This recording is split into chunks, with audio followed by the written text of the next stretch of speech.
You've done and played every role, Mid-South, World Championship Wrestling, NWA, WCW, WWE, now with New Japan. And you've been through the ebbs and flows. Like, where do you think this is going right now, if you were to guess? Well, if it's well managed, it can be perpetuated and built upon.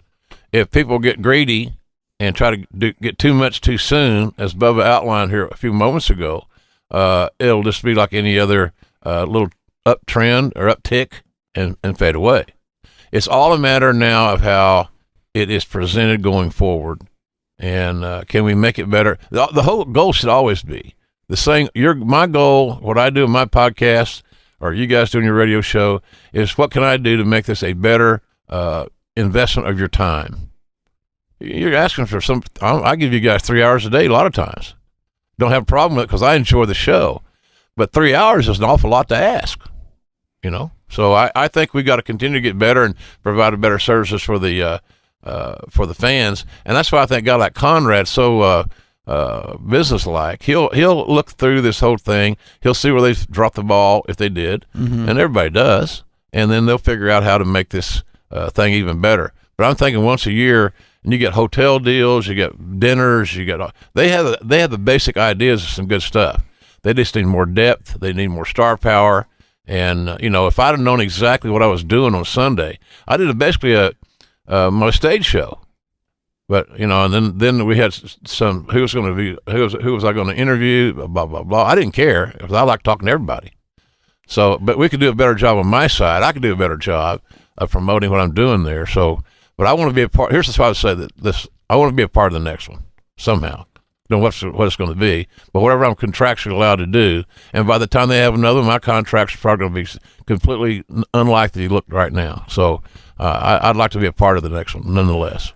JR, you've obviously with WrestleMania and fan access, you've seen the machine do what they did at All In and Starcast and do it as smooth as possible. What would you have done different at Starcast or at All In to make it run a little smoother? Well, on Sunday, I was, I went the OU game on Saturday.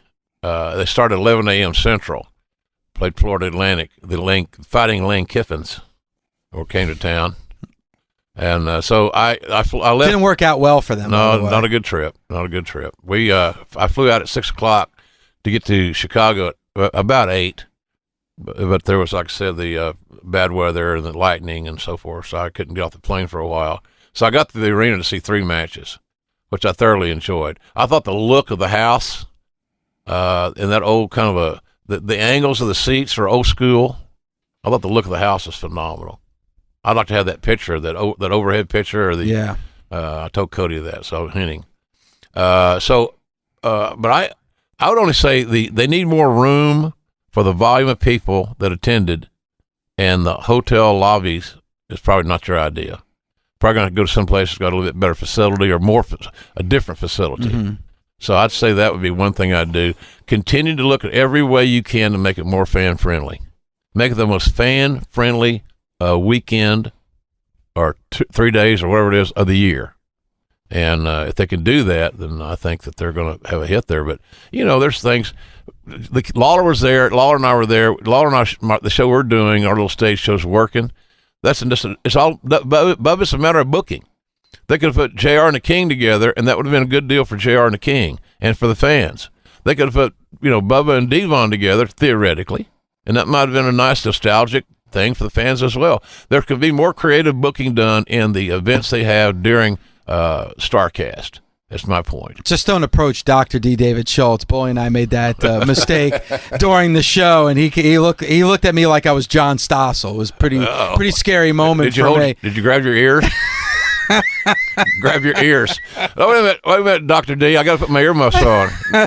I'm only kidding. Well, obviously, there's a lot of positives that come out of the weekend, but Bully and I started the show today. Over the last 24 hours, everyone seems to be talking about how close that show became to being a disaster because it could have gone over time, and that would have been a disaster for pay-per-views. And I know you were actually made a comment about it. I mean, what's your thoughts about what took place time-wise on Saturday night? Well, it's sometimes our beloved talents are their own worst enemy. And the guys that are on early, you got to be careful how you book it. Cody was smart. He got his in. He got his match done. No time restraints whatsoever. But unfortunately, you got to protect your main event. And I don't know that they did a great job of that based on the timing issues. But it's nothing unusual. It's not a problem that they only have and nobody else does. If you ask anybody that's done live TV, it happens all the time. You just have to, it's a difference in how you adjust. But that's a big issue. I think maybe at the end of the day, their over-budget battle royal, which I heard was very entertaining. I have not seen it, to be totally transparent. Honestly, JR, it was the best battle royal I've ever seen. And I've never seen a great battle royal in my life, ever. Well, you're going to change your mind. I'm looking forward to it. But I think that is an illustration of the card. It was called the over-budget battle royal. I think a lot of buddies got booked. Mm-hmm. I think a lot of friends and family, so to speak, got booked. And probably the next time that might not be as extensive. So I thought the card might have been a little bit overbooked, but you got to protect your main event, no matter what. Well, the over-budget Battle Royal, JR, was not on the pay-per-view. Right. That was on WGN, so that really wouldn't have anything to do at the time. No, I was talking about the booking of the card, giving everybody a booking that day. Gotcha. Everybody got a booking that needed a booking, which is great, and a lot of, like I said, quote-unquote friends and family were on the card. But, the Battle Royal had nothing to do with the overtiming issues. But I don't know where they lost all their time. I don't know what matches were the culprit. JR, let me ask you this, though, because earlier I could not give a definitive answer, and I think you can. What happens if you go off the air without finishing the show? What are the repercussions? Oh, it's horrible. I mean, there's repercussions with the cable company. The backlash from the fan, your customers, is the biggest issue. Because I don't know what they have a reason and a good case, Your Honor, for getting their money back. If you don't see the main event, and that's your focal point, that's above the title, so to speak. Yeah. If it's Warrior and Hogan, and we didn't get Warrior and Hogan, oops, I want my money back. That's why I bought the show. It becomes that reason anyway.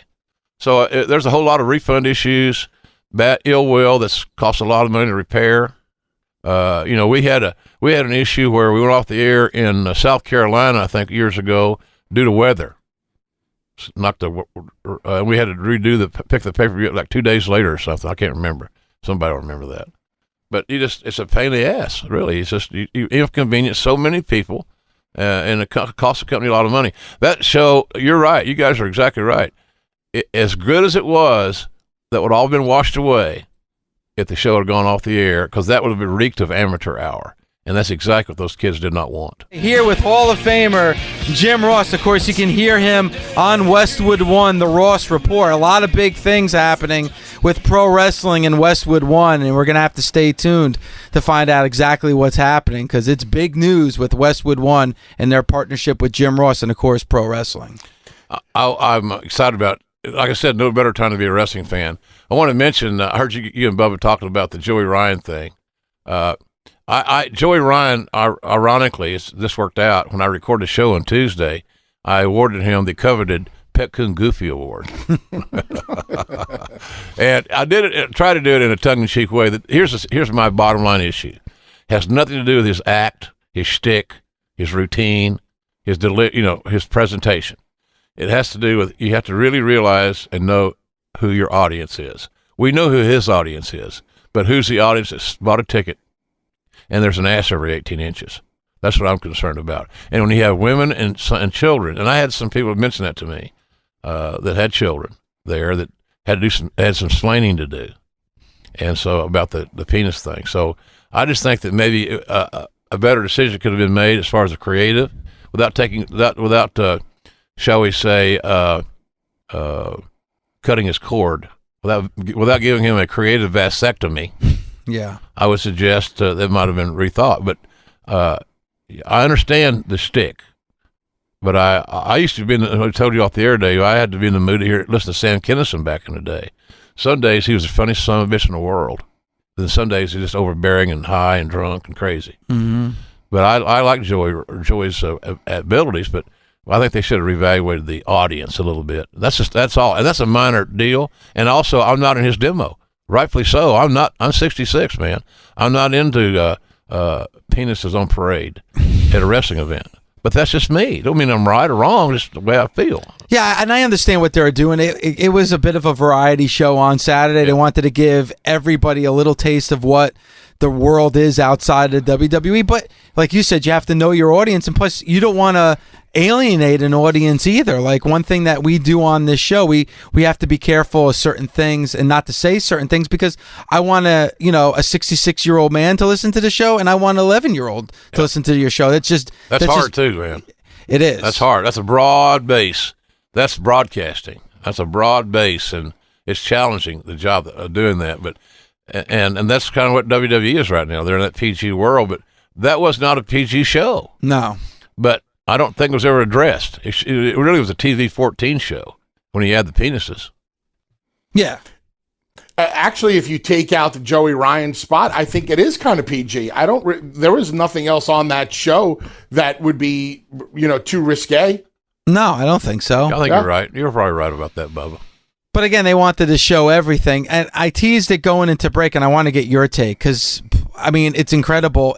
First of all, JR, every time we have you on, there's other things. It's amazing how the world of wrestling is ever changing, and it's crazy. But the biggest thing for me is, we're just a few blocks away from Madison Square Garden, and forget the fact that that's going to be a sellout in April. The fact that, there's going to be Ring of Honor in New Japan at the Garden, something other than the WWF/WWE in decades. Well, what this does, if Ring of Honor is Sinclair and the group are strategic, they'll use this as a huge leaping off point. Hit the reset, because now they're doing things that are very credible. I've often said that the Ring of Honor is a sleeping giant in this whole picture, as long as they got that television network that they can use, but that they don't use. I don't perceive that television show it does a lot of selling tickets. I don't know what I just think that here. I'll put it this way. I'm stumbling around here. I think that the Ring of Honor television network can be much more productive than it currently is. That's the good news. It's there to do. Whether they do it or not remains to be seen. But the brand is going to be, Ring of Honor was sold out Madison Square Garden. I would sing that to my fullest voice, long and loud. It would be have a life in my show somehow or another. I just think it's a great thing. So I don't have any issues with it. I know that some of us that have been in the business overthink it. I do. I'll admit that I do. I worry about who's the showrunner is going to be. I worry about, are they going to make any money because of the union costs to run the Garden? I remember many times, Raphael Morphy works with me, and he was the market rep there, and Bubba knows him very well, and he's a local guy. He was telling me the other day, we've done $1 million houses there and lost money. And the talents get pissed off because we did $1 million gate, and our payoff was crappy. But the bottom line to pay talent was not there, because that building is a monster to run. So I worry about those little things, but I think the show will be great. I do think that the lineup that a lot of people are perceiving it to be will be different, because there's too many talents, or contracts are expiring and coming up for whatever, the next move. And it may be status quo. I don't know. But I'm just saying that to me that the lineup's probably going to be very interesting by the time we get to April. Are you surprised? Not about the sellout, but the fact that the WWE had a stranglehold on that building for so long that I never thought it would happen. Were you surprised that somebody outside the WWE was able to enter that building? Not really, because we think about it. WWE doesn't have an exclusive, obviously, and to try to strong arm a block to block it, to be a building blocker. I don't think that they would want to risk the lawsuits and all those things, because there's no reason to. So I believe this. I hope there's people in WWE, and I think there are a lot of smart guys who work there, and women. The business can't get too healthy. So if WWE's standing out of the way and not going to be a turd in a punch bowl, to make sure that this building can be rented is really for the business a good thing. If it's good for the business, it's good for any promotion. When Hogan and those guys got hot in the mid '80s, the business is great for us in the Mid-South. Mm-hmm. You know, so I don't know. It's just I think it's a smart move. But here's the thing: I say the same thing about All In. What are we going to do with it? What are we going to do with this success? How are we going to use this to build? And don't throw it away, because it may never happen again. Because that show, I would think, has to be a home run. Like, it has to be a very rememberable card once you're finished. Exactly, and it's got to be a smooth night at the office. Yeah, you know, and that's not always within your control. But that's why I say about the day of talent management, the cards book, timing issues. Everybody's going to want to get all their stuff in that they ever thought they had in their bag of tricks, you know, because it's a garden, man. It's the garden. And I don't necessarily think that the Ring of Honor New Japan show will be compared to a WWE show. I think the measuring stick for it is going to be, how does it compare to All In? Without a doubt. Without a doubt. That's not, you're right. And I think that's fair. To try to judge Ring of Honor and or New Japan with WWE's television production is not fair. It doesn't measure up. It's not bad, but it doesn't measure up to a WWE production. I think most people that watch television say they produce TV really, really well. Yeah. The lights are good, the graphics are good, you know, all the music's great, blah, blah, blah, sight lines, the whole thing. So I don't know. I'm excited about it for these dudes. But man, I just hope they don't overbook their card, that they have no timing issues. You know, but Bubba, they should have learned something. And I'm sure that they did. A smart group of guys at Ring of Honor. That they should have learned something by the All In experience that they were involved in. And so now you got some of those issues about running a bigger venue and a pay-per-view of this nature. They do pay-per-views there. They've been doing them forever on the Fight app. I remember promoting them for years. So we'll see how it works out. I think with the production that they have there, it should run smoothly. Let me ask you this, JR. If you were a betting man, and I don't care if this comes from personal knowledge or just guessing, but if you were a betting man, are Cody and the Bucks at the G1 Supercard show at Madison Square Garden? No, I don't think so. Interesting. I don't think so, and I don't have anything concrete to base that on, other than you were willing to let me have my gut instinct, and my gut instinct is no. There's too many big dollars that are possible to obtain, and I think those kids, Cody's had to start a family, probably will someday. Money's big. I mean, in this delicate business, Bub, you're a goddamn tank. You don't get hurt, but everybody ain't like you. But some of these guys can't even tie their shoes nowadays, and they didn't save their money. So I'm hoping these kids will learn from some of their peers and their predecessors. Hey, I can have my run. I can sell a lot of T-shirts, but the bottom line is I got to have a bunch of money in the bank. But JR, let me ask you this. Let's take Cody, for instance. Obviously, his stock is through the roof and will probably able to get himself a substantial downside, more than he probably had last time.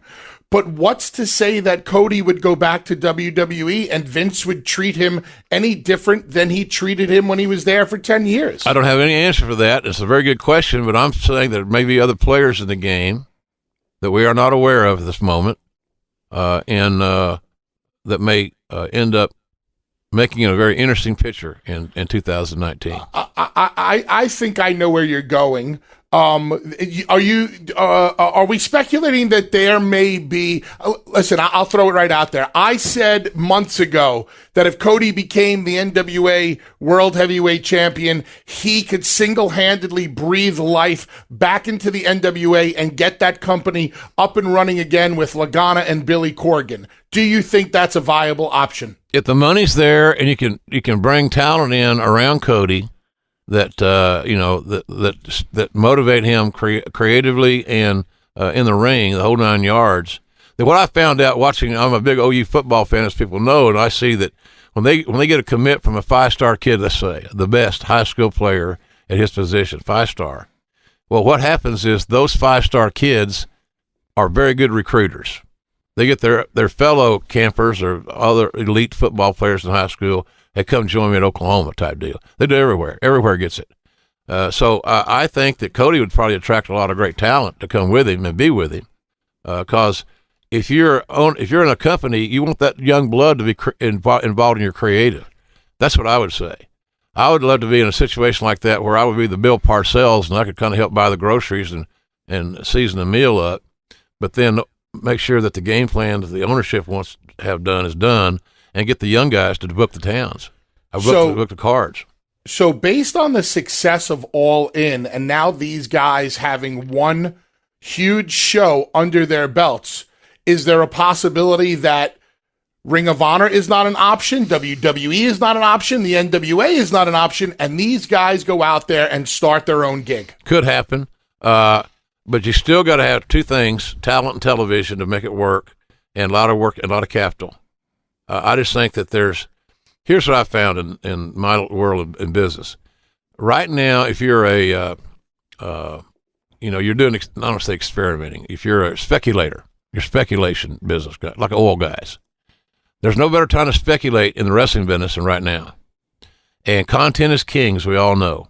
Everybody that's got their flag up is a potential home for content.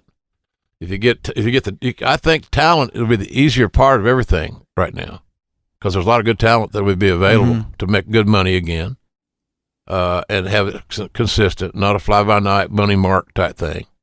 But the key thing then is television, and the people that can find that television component, whether it be Ring of Honor on a national basis, again, they're the sleeping giant. If they want to be, they may be content to do what they're doing. I don't know, but I think that there's room in the marketplace for a television show on a major network, not a ABC type, but a cable network.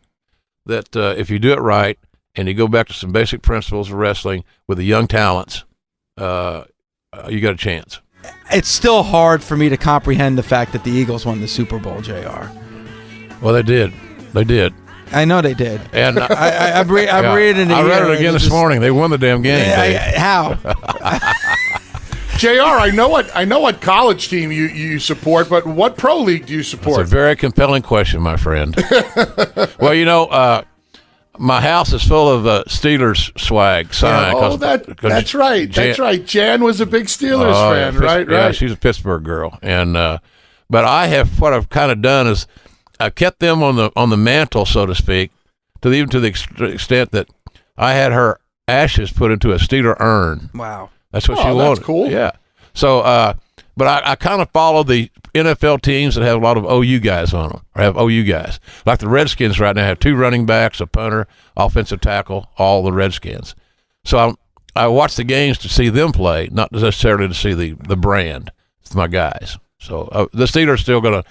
I can't forsake my girl, So Steelers is it. Absolutely. And just curious, JR, has all of the outside noise surrounding the NFL affected it for you? Do you still enjoy it, or has it taken some of the steam out of the game for you? I think it takes a little bit of the luster off of it. It's something you got to deal with. I'm passionate about the game of football, and anything that detracts from my pristine game in my own mind is a distraction. I think the NFL is poorly managed. I don't think they got a great commissioner. They've become too. Some days they're way to the left. Some days they seem way to the right. Hell, I don't know what they are. Some of the rules that they're enacting because of knee jerks about CTE. CTE is a real issue, obviously, but I just the way that's being presented it's ungoverned. You'll never be able to govern a hit to the head in a football game. I'm sorry. That's part of the risk your ass is going to take to make all that money. I ain't bragging on it. But I have, and the other thing about it, like the Colin Kaepernick thing, I'm not going to burn my Nikes. I just bought a brand new pair of Jordan Nikes, OU colors. I ain't burning the damn things. But when I get done with them, I may give them to somebody that can use them. So anybody that's going to burn their Nikes should have enough sense to pull your head out of your ass and donate them to somebody that needs it. Everybody needs shoes are a big deal. Yep. So come on, burn your shoes out so you can make a video and get it on HLN or something. Give me a break.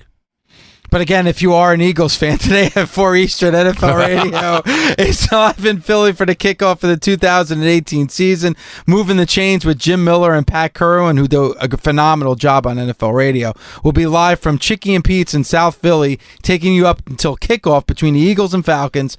Stop by and say hi, or listen on Channel 88 and streaming on your phone and on SiriusXM connected devices and speakers. And it's going to be interesting to see what happens in this season with the NFL. Quarterback issues. Yep. Big story. It's always the same deal. That's why we can always follow football. Just go to the quarterback first and see what the hell's going on. Chicky and Pete's, I kind of dig that place. Yeah? Oh, yeah. Good fried food. Alex Metz, good place. Chicky and Pete's is top notch. Alex Metz is our get the crab Eagles fries. and Philly guy, so he does a good job. He's soulless, obviously, because he's an Eagles fan, but he does a good job on the show, so we keep him. Haunting me for 31 years. Hey, Dave. I know we want to move on to some wrestling stuff with JR. We want to get into the Taker and Shawn debate, but I do have a question from JR about something that we've seen, something we saw last week. JR Roman on Monday Night Raw, he came out twice, and neither time had his Universal Championship with him. I don't remember ever seeing that before. I never remember seeing a Universal or a World Champion coming out without their championship belt. Why? Man, that's a good question. I don't know if there's a real an intelligent reason. I can't think of a reason not to do it unless you're doing a very realistic run-in and where you didn't have time to grab it or you didn't have time to put it on or whatever. I have almost as big an issue with that, and you make a very good point that, guys, the cool thing now is just to throw it over your shoulder. So the strap is just laying over your shoulder. You don't wear it. You carry it. I think that's wrong. I think champions should wear their damn belt. That's all. So. I thoroughly agree with you. At least the very first time we saw Roman on Raw following his championship victory, that championship should have been around his waist. Yeah. And it wasn't. And he even slung it over his shoulder so the belt could not be seen in the shot, which I thought was another, horrible faux pas. So I'm not quite sure why they're allowing him to do these things, because this doesn't necessarily fit the way the WWE does things with the way they treat their champion, especially a guy that they've been trying to get over for 4 years. Yeah, you'd like to think it's not just human error and not attention to detail, because that would not be a characteristic of that company. So, but I think that you see it everywhere. I see very few guys wearing their belt. When you see a guy wearing their belt now, it's special because nobody else is doing it. Well, and Nick Aldis did a great job with that, and that match on Saturday had that around his waist, and the way he presented it, the way he handed it off to the official and everything else, it seems like that's a rarity nowadays. Yeah, it's too casual, too cool. If you're too cool to wear the belt, then you're too cool to be the champ. And I was kind of, I maybe harkens back to Stone Cold Steve Austin when he was champion. He kind of, the way he carried that belt, I guess that's like the cool way now, the perception of a champion, it seems. Maybe then it was attitudinal, and he was trying not to be conform to company traditions or business traditions, being that outlaw. I still don't agree with it. I still think you should wear your belt. And like Bubba said, at least for some publicity shots, at least for your inaugural television appearance as the champion. I agree. It's a good point. All right, Jim. And Dave, you brought up the fact about, Stone Cold wearing the belt over his shoulder. At least when he did it, you could see the faceplate. You knew that that was the WWE Championship. Roman is slinging it over his shoulder in heel fashion. It kind of reminded me of Naito in New Japan, the way he was using that IWGP Intercontinental Championship, because it didn't mean anything to him. He was actually making the point how that championship didn't mean anything. So he would sling it over his shoulder. You couldn't see the faceplate because it meant nothing. And like you said, the whole story with Roman Reigns was about him winning that championship. And now that he has it, it doesn't seem to mean that much to him. JR, do you think him not coming out with the championship and appearing twice with the Shield, excuse me, is a subliminal message that they want Roman to be more associated with the Shield than they do him being a champion right now? Man, well, that's a deep question. It's deep. You're thinking deep, boy. But I'm trying to figure it out because it doesn't make any logical sense to me. And I don't know that there's a logical answer from the standpoint that I don't know if there's even predetermined that's what they're doing. To be honest with you, it's an interesting point, and I can see exactly where you're coming from. Look, the Shield together are stronger, seemingly to me anyway, than any of the individuals in the Shield. The three guys together collectively have more sizzle, more oomph than the individuals in the Shield. And that ain't knocking them, but just saying the Shield's a strong deal. Yep. The Shield's a brand that they could build on. I can see Shield merchandise for years to come, and this group of guys, because they're going to fight each other sometimes. They're going to get back together. They're going to be putting tags. They don't want to be all this good booking stuff. But I don't know, man. I don't think that there's any logic behind that at all. I don't know if there's even a plan, but I know that the Shield itself gives all the individuals a great rub. Back here on Busted Open, Dave LaGreca, Bully right here with Jim Ross. Of course, you can hear him on the Ross Report, part of the Westwood One Podcast Network. Again, the Westwood One Podcast Network, and some big news coming out of that network that you're going to definitely want to stay tuned for. And it was great. Jim, it's always great having you here in studio, and thank you so much today for giving us so much time. Oh, you bet. I enjoy being around you guys. It's a lot of fun. Good energy, great show, and it's about the things we love, wrestling. Yeah. And the one thing, the Westwood One Podcast app is free. It has all the Jericho, Conrad, Bischoff, 83 Weeks, Conan, Raven, and new members coming to join the family today. So it's free. So check it out, folks. Cost you nothing. And I'm glad you mentioned Chris Jericho, because I wanted to ask you about Chris Jericho and the fact of what he's doing. 16 months ago, he's at WrestleMania, and then he's with New Japan. He becomes your IWGP Intercontinental Champion. We see him at All In, and you go to WWE.com, he's on the active roster. It's crazy what Jericho is doing right now. Well, he's a great illustration of what we said earlier about there's no better time to be a wrestling fan. There's no better time to be in the wrestling business than right now. And he's 47? Something like that? Mm-hmm. Yes. So, I mean, there's nothing wrong. I wish I was 47. I really did. But he's getting booked, and he's getting booked not for on the cheap. He's making money. And he's feeding all of his other entrepreneurial endeavors through each other. One feeds off the other. The angle that Jericho shot with Kenny Omega again in Chicago simply is a match to take to their cruise. So that's a cruise match. So yeah. And I'm going to be on that cruise. It's going to be fun. I'll be on that cruise too. It's great. Yeah, well, we got to hang out. I'll buy you a beer. Sounds good. So, Bubba, you going to be on the cruise? Absolutely not. Oh, damn it. It's a disaster waiting to happen. It's because of me. JR, it's because of me. It's going to be totally a debauchery. JR, you know exactly what I'm talking about. I can tell you there'll be divorces. There'll be hurt feelings. There'll be ruffled feathers. It'll be chaotic. It'll be exciting. Now, Dave, you're not going to get divorced. But JR, I'm bringing my wife with me. Oh, then you're good. You're covered. You're good. I look forward to meeting her. She is a very nice Polish lady. I've heard you talk about her in her voice. It's very entertaining. I thought I was the one to do voices on this. So it's going to be fun. But Jericho is that Renaissance guy that is very independent. He is the entrepreneur. He's what top guys were in the territory era. Yep. They were all independent contractors. They were all entrepreneurs. The ones that made the big money. They figured out how to position themselves in a good spot with a good promotion. And of course, go to ChrisJerichoCruise.com. All right, before we say goodbye, I have to ask you about what took place on Monday Night Raw between The Undertaker and Shawn Michaels, and it made you forget that The Undertaker is actually going to be wrestling Triple H in Australia, because everybody on Tuesday morning was talking about Shawn Michaels and The Undertaker. Yeah, I was. I thought it was a magical segment. I thought it was as memorable a segment as I've seen on Raw in a long, long time. Now, granted, I'm an old school guy. I have a lot of personal history with these two guys, in talent relations, and even before. I was working for Mid-South and Cowboy when Shawn got his first booking. So I'm into him kind of the whole run.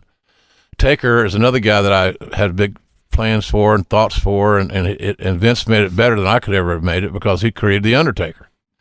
So to me, those guys are magical characters in the company's history and always will be. Yep. And the fact that we might get one more outing from them, one more performance, I have no issues with, because I don't expect it to be. And I would not go. We went into that match saying, well, is it going to be as good as their first match they ever had? Well, no, stupid. It's not going to be as good. It's good as based on physicality and flips and flops and flies. But if you're talking about drama and storytelling and using ring psychology to your advantage, it could be a classic.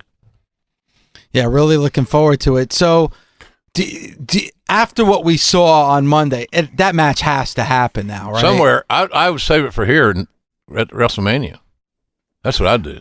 So, JR, the debate that we were having is originally I thought WrestleMania. Then I said to myself, well, WrestleMania is going to sell out. And you knowing them better than I do you think that they're going to want to work at WrestleMania knowing they can't top what they did? I mean, both of those guys as workers are egomaniacs, and I mean that in a positive way. Do you think that they're going to want to go out there knowing that they will have the gun to their head from the audience to top what they did in the past? I think they relish that opportunity. I really do, because I think they both realize probably ain't going to happen again. Takes over 50, and, Shawn's getting in that neighborhood too, I think.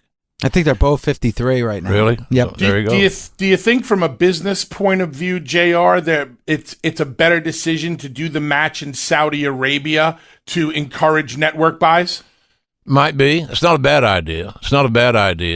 I just know that you're trying to sell pay-per-views and get more subscribers, and if your height of your buying season, shall we say, is WrestleMania time, then that's a great hook. That's a great way to sell. If more of your customers are aware and buying in the WrestleMania time to be able to see Michaels and Taker, whatever, that's pretty cool. I can see Michaels causing Taker to lose in Australia, and add a little bit more fuel to the fire, because you're talking about part-time guys. Yeah, and I don't say that in a negative way. They're not going to be around every week. You don't want to see them every week. I don't want to see anybody on the Raw or SmackDown roster every week. That's just me. Yep. JR, just curious, you mentioned that you had a different idea for Taker and Vince turned him into The Undertaker. What was your idea? No, my idea was to get him out of WCW, because Ole Anderson told me that Taker would never draw a dime. Wow. And so I told Mark, when Mark and I were talking, that, he had a meeting with Vince and maybe Bruce and some guys. I'm not sure. And then I said, you need to really take that seriously, because things here are not going to work out the way it should, and because the booker didn't like him. Wow. So the idea was I could never create an idea as good as Undertaker. Wait a minute. So Ole didn't like him, or Ole didn't see money in him? I don't think either one. Ole didn't like anybody, first of all. He didn't like Ric Flair. He didn't like Ricky Steamboat. He didn't like the Road Warriors. Ole don't like himself. But he didn't think he'd draw any money. Gotcha. Wow. All right, JR, again, thank you so much for the time. Of course, Westwood One, the podcast network, your show, the Ross Report show dropped yesterday with Rey Mysterio and Cody Rhodes. Yeah, right. Cody's first big-time interview, as they positioned it to me after winning the NWA title. And don't forget, Friday night, Access TV, we're in the G1 matches on the New Japan, and there's some damn good, solid stuff. It's good stuff. Okay, yeah, you do a phenomenal job with Josh Barnett on Access TV for New Japan. And of course, again, Westwood One Podcast Network, The Ross Report. JR, it's always a pleasure having you, especially in studio giving 60 minutes. We really appreciate the time today. I appreciate the time, fellas. Always good to see you guys. Bubba, good to talk to you, man.